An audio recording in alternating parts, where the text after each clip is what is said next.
No segundo livro dos Reis, o capítulo 6, o versículo 20, 21 e 22, encerra uma grande lição sobre a conduta do homem de Deus, sobre a fé, sobre a vida espiritual e sobre a verdade do coração do homem. O que tinha no coração daquele homem, daquele profeta chamado Eliseu? A conduta dele fazia quanta diferença para o povo, fazia quanta diferença para quem vivia em volta dele.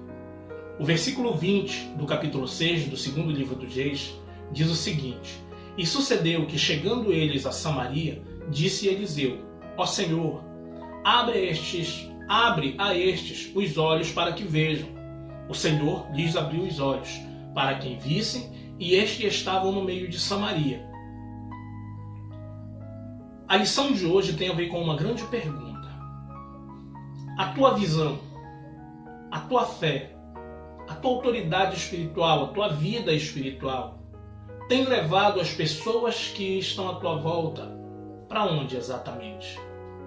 Quando o inimigo se faz manifesto, quando as pessoas à tua volta começam a guerrear contra você, o que você tem feito? Aonde você tem conduzido estas pessoas? Na lição que Eliseu nos dá aqui como homem de Deus, a grande lição para os nossos dias, para o nosso cristianismo, é que ele não espraguejou estes homens. Ele não desejou a morte deles como Davi desejou a morte dos inimigos. Ele não levantou a mão para usar autoridade como Moisés, que soterrou ao próprio parte do povo de Israel. Não. Este homem, ele conduz os inimigos exatamente para o meio da cidade de Samaria. Ele conduz estes homens para entregar ao seu rei. Se você parar para analisar um pouco sobre qual a missão do cristão, qual a nossa missão como servos de Deus, sobre semear, sobre ser pescadores de almas, você vai entender que o que Eliseu fez aqui, ao cegar aqueles homens, foi exatamente fazer o quê? Conduziu o cego até o seu rei. E esta é a grande lição para cada um de nós.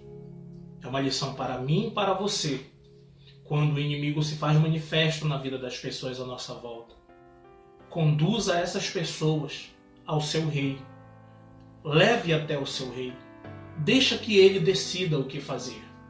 É perigoso, é preocupante, mas esta é a coisa certa a se fazer. A grande lição aqui é esta.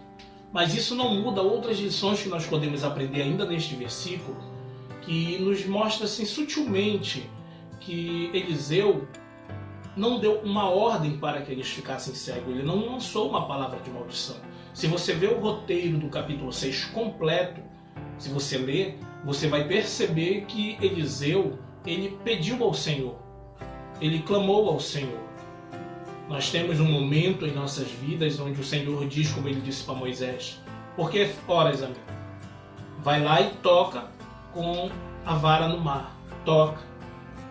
Existe um momento de se tocar realmente na dificuldade, de fazer algo com as próprias mãos, com a autoridade que Deus te deu. Mas Eliseu está mostrando aqui de uma forma muito esplendorosa, de uma forma muito assim simples, que nós devemos buscar o Senhor, mesmo para as atitudes mais simples, quanto para as mais graves, porque ele não orou apenas para que eles ficassem cegos. Antes disso, ele já havia pedido para que Deus desse visão ao seu servo, ou seja, a oração de Eliseu, a nossa oração, a oração do servo de Deus, ela deve ter como único objetivo conduzir tanto os inimigos quanto aqueles que já são servos a uma proximidade maior com o rei, a uma proximidade maior com Deus. A lição do capítulo 21 que diz assim: E quando o rei de Israel os viu, disse a Eliseu: Feri-los-ei? Feri-los-ei, meu pai?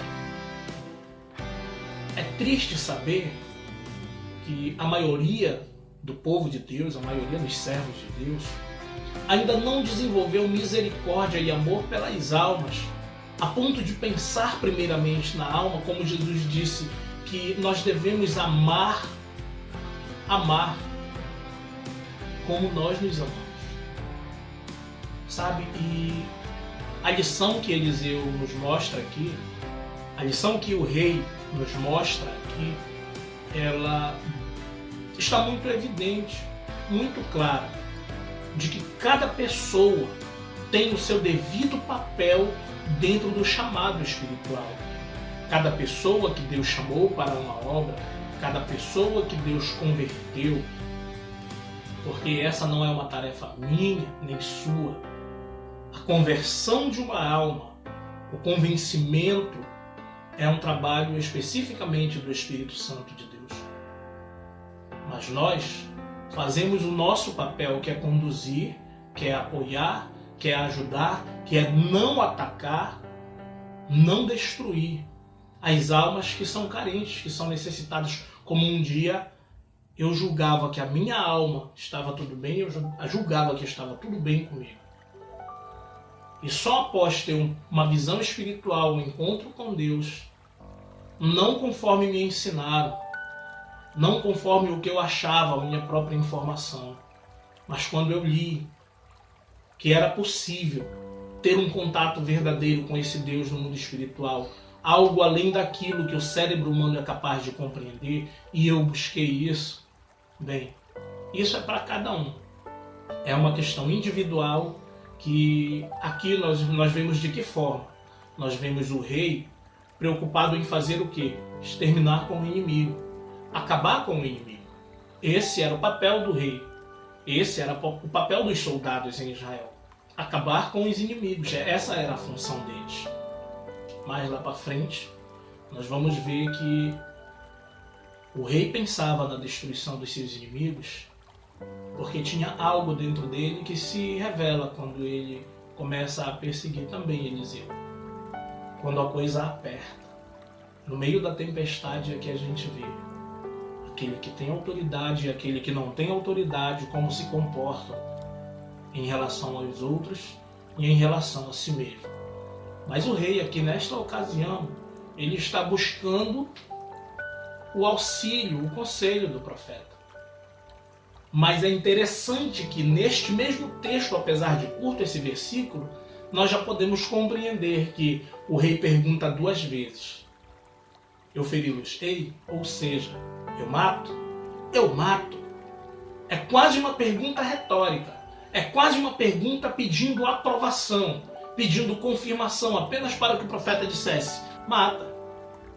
Mas ao invés disso, a grande e magistral lição nos é dada nesse final, quando o profeta de Deus diz assim para o rei, não os ferirás, feririas tu o que tomaste prisioneiro com a tua espada e com o teu arco?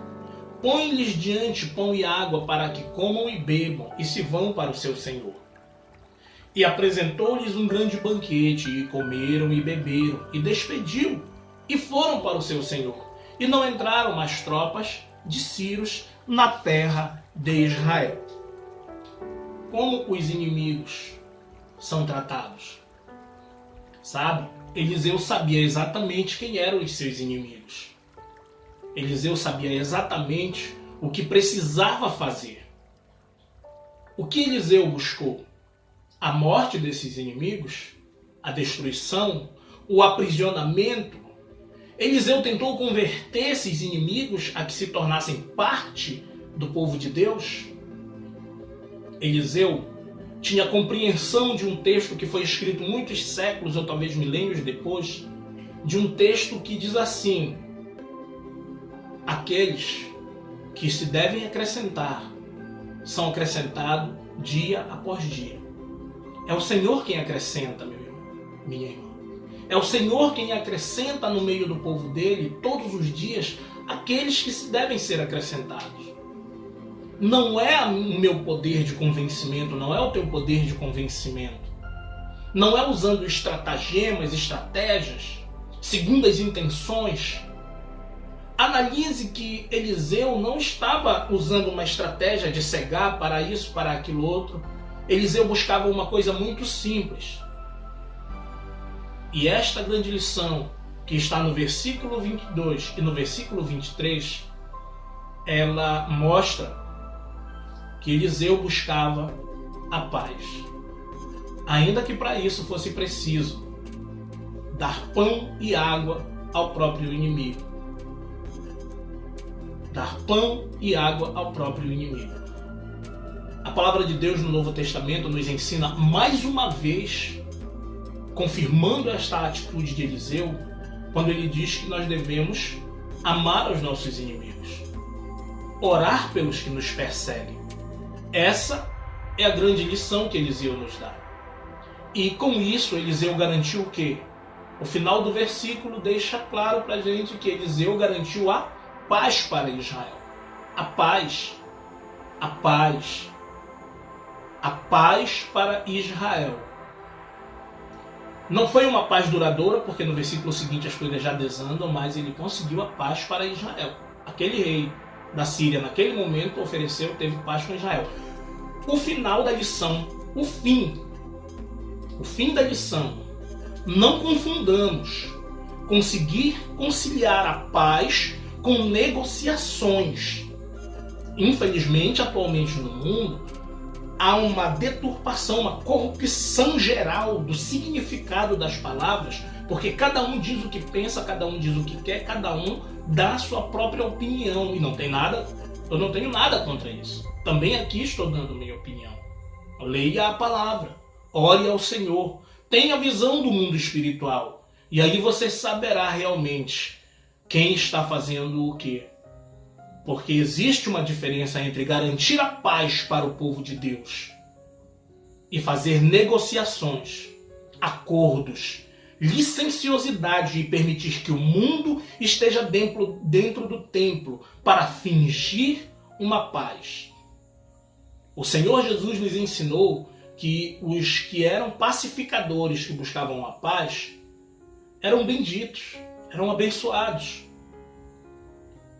E existem, infelizmente, muitos ensinamentos no mundo, eu não digo das coisas espirituais, eu digo ensinamentos do mundo, que ensinam uma paz mentirosa, uma paz superficial, uma paz forçada, uma paz que realmente não é paz, é conveniência, porque é uma paz que só dura enquanto o interesse mútuo está ali. Mas Eliseu nos dá a oportunidade de compreender que a paz que se faz com o mundo, ela não é permanente, ela se acaba, mas ela é possível, ainda que não percamos de vista a grande mensagem de Cristo, que é: o mundo vos odeia, e se ele vos odeia, também odiou a mim. Não há uma conciliação de acordo entre o mundo e Deus. Aquele que se faz amigo do mundo se faz inimigo de Deus. Este é o ensinamento da palavra de Deus. Mas o objetivo de Deus, ao conduzir cada alma a uma oportunidade de salvação, ela me dá uma perspectiva de amar as almas exatamente como eu gostaria de ser amado, exatamente como Deus me ama. Que a paz do Senhor Jesus esteja no teu coração e na tua vida. Que os teus olhos, o teu coração e a tua alma seja inundada de todas as bênçãos que o Senhor tem para ti. Eu sou o Maurício Moraes e te aguardo amanhã na próxima lição. Até lá!